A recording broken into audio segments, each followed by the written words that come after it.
Welcome to Dogs Information, where every fact hides a story of love. You probably think the bond you have with your dog is something you built together equal parts both directions.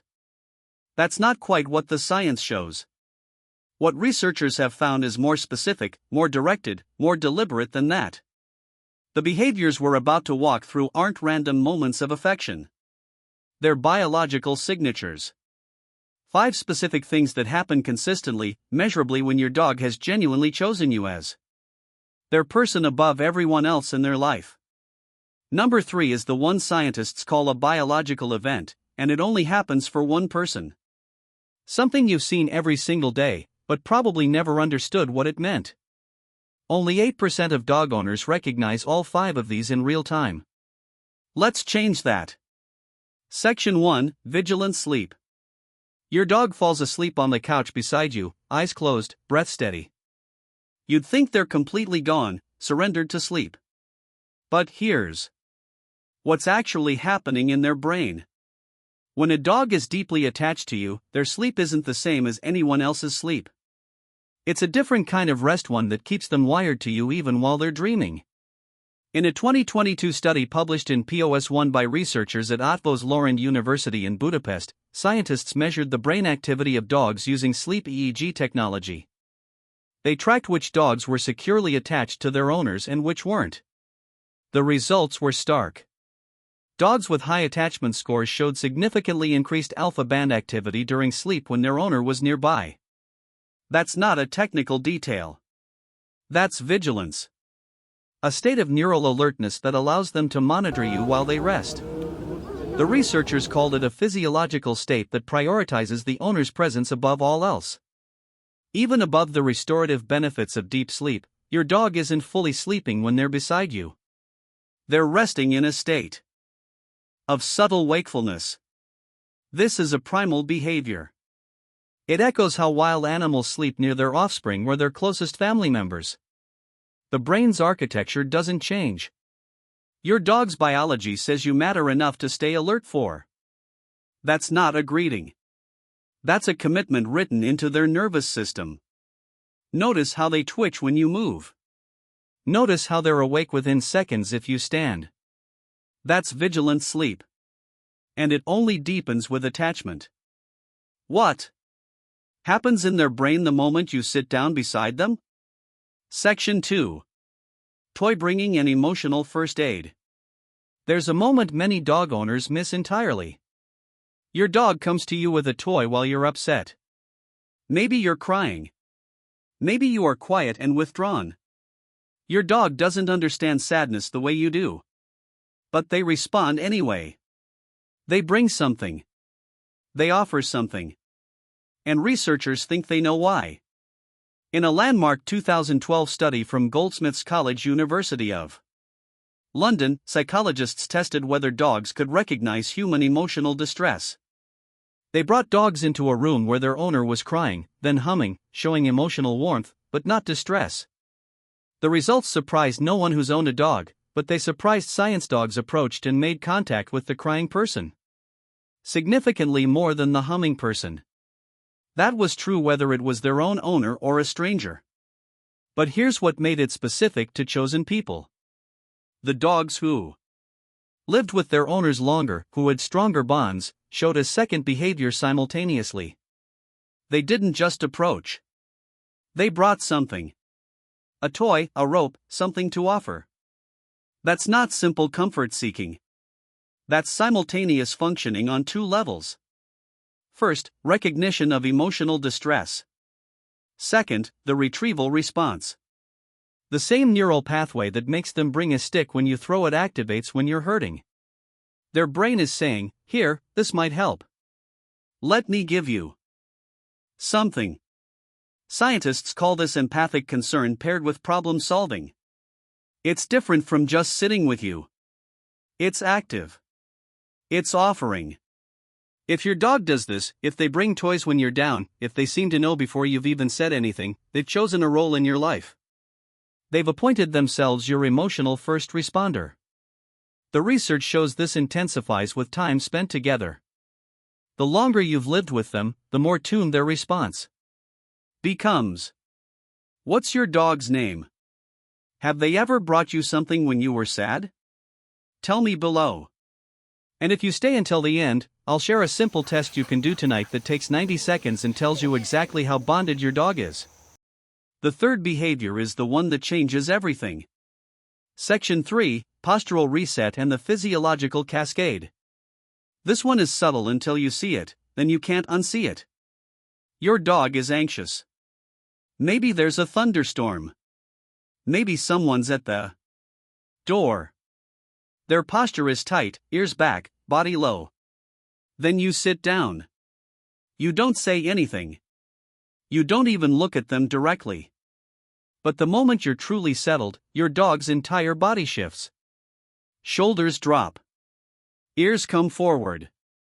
The tension drains like water from a vessel. Their breathing changes. Within seconds, they're a different animal. Loose, present, able. This is number 3. This is the biological event that only happens with one person. What's happening is a physiological cascade. Your dog's body is reading yours as a signal that the threat has downgraded. But it's deeper than that.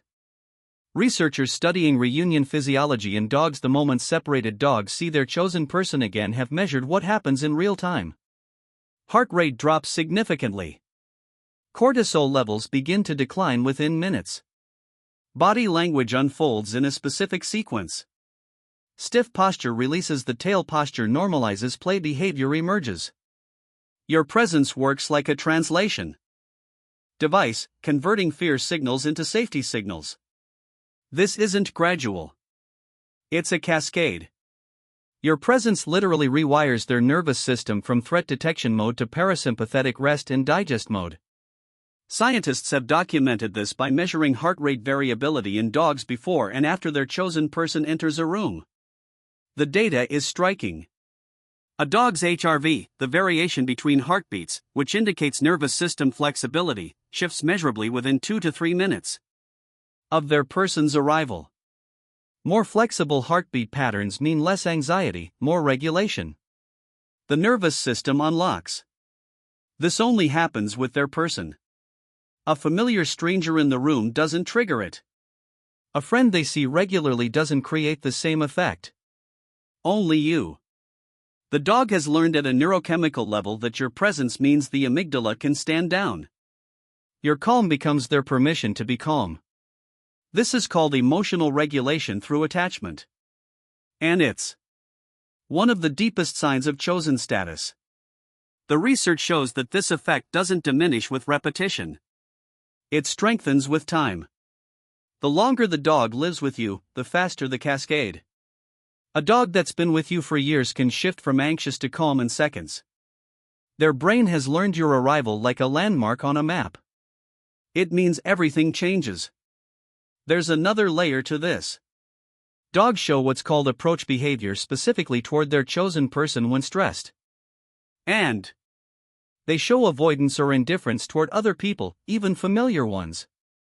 If your dog runs to you during a storm, but hides from others, that's not variation in personality. That's selection. That's your dog saying, "Only you can bring me back." Body language specialists who study dogs have identified what they call the full body unlock. A visible release of tension that moves from the head down through the spine to the tail. It's a cascade of relaxation that unfolds like a message being read from top to bottom. The ears come first, then the shoulders, then the tail. The back legs soften. This sequence isn't random. It's neurological. It follows the path of nervous system regulation. Think of your dog's body like a thread pulled tight. You're the only one who knows how to release it. Think about the last time your dog was stressed and that single moment changed. That moment wasn't psychology.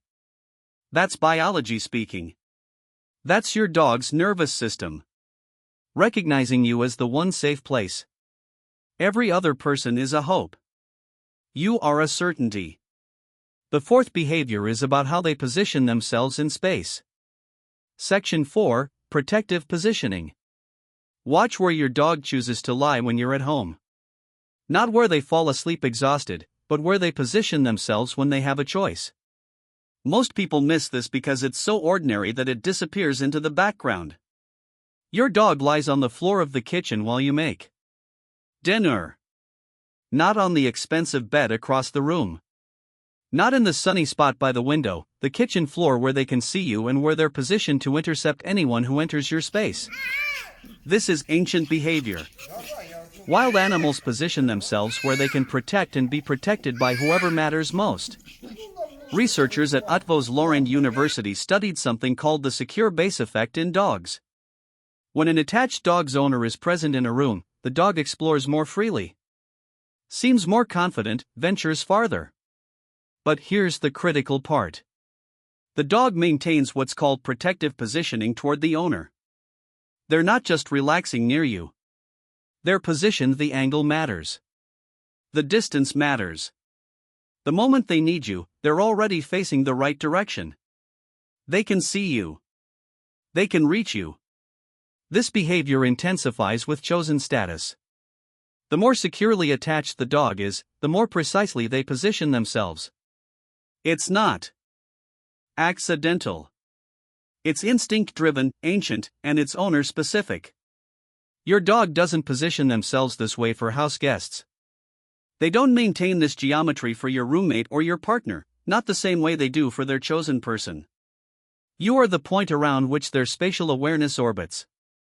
Look at where your dog is right now. Is there a thought behind that location?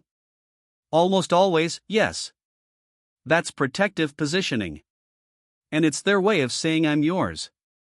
I've chosen to keep watch. The fifth behavior is the deepest because it happens inside their body.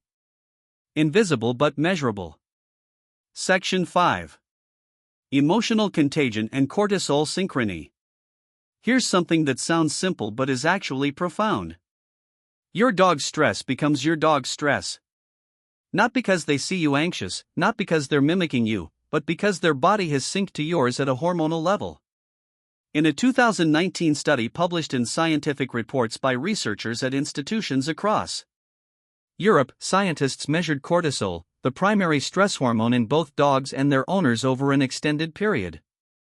They collected saliva samples from both species at regular intervals, carefully documenting the relationship between owner stress and dog stress. What they found was remarkable. Dogs living with stressed owners developed elevated cortisol levels that matched the owner's patterns. The synchrony wasn't immediate or random. It was time-dependent. The longer a dog had lived with an owner, the tighter the cortisol mirroring became. The stronger the attachment, the deeper the sync. Female dogs showed more pronounced synchrony than male dogs. Dogs in long-term relationships, some measured over years, essentially absorbed their owner's chronic stress into their own biology. A related study published in Frontiers in Psychology in 2019 added another dimension. Researchers found that emotional contagion from humans to dogs was facilitated by the duration of ownership. The longer you lived with your dog, the more your emotional state broadcasts to theirs. A dog that's been with you for 5 years lives inside a different emotional climate than a dog that's been with you for 5 months. The effect compounds. It deepens. It becomes more synchronized. This is emotional contagion at a hormonal level. The researchers concluded that dogs living with anxious owners don't just behave differently. They literally become stressed. Their cortisol rhythm matches. Their baseline stress levels shift. It's not willful. It's biological bonding so deep that the dog's endocrine system has tuned itself to echo the owner's. Your dog's body has become a resonance chamber for your nervous system. Consider what this means at the cellular level. Your dog's adrenal glands, the small organs that produce cortisol, have learned to anticipate your stress patterns. They're not responding to an external threat. They're responding to you. When you're chronically anxious, your dog's cortisol stays elevated even when they're in a safe environment. They've internalized your threat assessment. Your danger becomes their danger. This is the deepest form of chosen status. Your dog hasn't just selected you as their person. they've let their body become synchronized with yours. Here's what this means in practice. If you're anxious and your dog starts panting, pacing, showing stress behaviors that might not be situational anxiety, that might be your dog mirroring your nervous system. The flip side, when you calm down, their cortisol begins to drop. Your emotional state isn't just something your dog observes. It's something they live inside. It's like they're reading your body like a book, one chapter at a time. Their chosen person's stress becomes their own biochemistry. Their chosen person's calm becomes their permission to rest. This happens selectively. A dog living with a calm owner and a stressed owner in the same home will show different cortisol levels when with each person. The sync isn't to the house. It's to the individual. It's incredibly specific. It means your dog hasn't just chosen you emotionally. They've chosen to live inside your nervous system. Think of attachment as a bridge. Your dog has built that bridge from your body to theirs. Some of the most telling evidence comes from dogs that were rehomed later in life. When a dog moves to a new owner with significantly lower stress levels, the research shows their baseline cortisol actually decreases over weeks and months. The old owner's stress patterns fade. The new owner's calm becomes the new normal. This proves the synchrony is learned. It's not genetic. It's relationship dependent. It's specific to the bond. There's also research suggesting that this synchrony can be healing. Dogs living with people in recovery from anxiety, depression, PTSD, don't just provide comfort through behavior. They seem to help recalibrate the owner's nervous system. The dog's lower baseline cortisol can pull the owner's stress hormones down. The relationship becomes mutually regulating, not one-directional. The dog chose you, and through that choice, your nervous systems learn to breathe together. Has your dog ever been beside you before you knew you needed them, before you knew you were stressed? That's them responding to chemical signals you didn't even know you were broadcasting. That's number 5. That's emotional contagion. That's your dog reading you like a map, responding to coordinates in your body you didn't know you were showing. Drop their name below. Let me know who chose you. Now, here's something you can test tonight. Bonus tip: the 90-second orientation test. This is simple. Sit quietly in a room where your dog can see you. Say nothing. Don't move. Don't make eye contact. Just sit. Set a timer for 90 seconds. Watch what your dog does. If your dog approaches within the first 30 seconds, maintains proximity, orients their body toward you, even without being asked, that's a strong signal of chosen attachment. If they bring something, a toy, a shoe, anything that's deeper still, if they settle near you without needing to touch, that's secure attachment. The test works because it removes all variables. No commands, no tone, no movement, just your presence. A dog that orients toward an invisible person is showing you something pure. You matter more than the rest of the environment. The 90 seconds isn't magic. It's just enough time for initial response to settle into genuine behavior. Real attachment shows up quietly. It doesn't need audience. 5 behaviors, 5 biological signatures, all of them pointing at one person. Someone whose presence rewires your dog's sleep into vigilance, whose absence feels dangerous enough that they monitor you while dreaming. Someone who matters enough that your dog brings comfort without being asked, whose calm becomes the switch that turns off their fear. Someone whose space they protect, whose stress becomes their own chemistry. Whose nervous system they live inside. This isn't random affection. It's a choice written into biology. Just leave your dog's name below. Just the name. Let me see how many of us there are. How many of us have been chosen? I have more of this coming. Next time, why your dog licks you exactly there and what they're actually trying to say. The data is clear, but then you already knew. Thanks for watching, and like and subscribe, share please.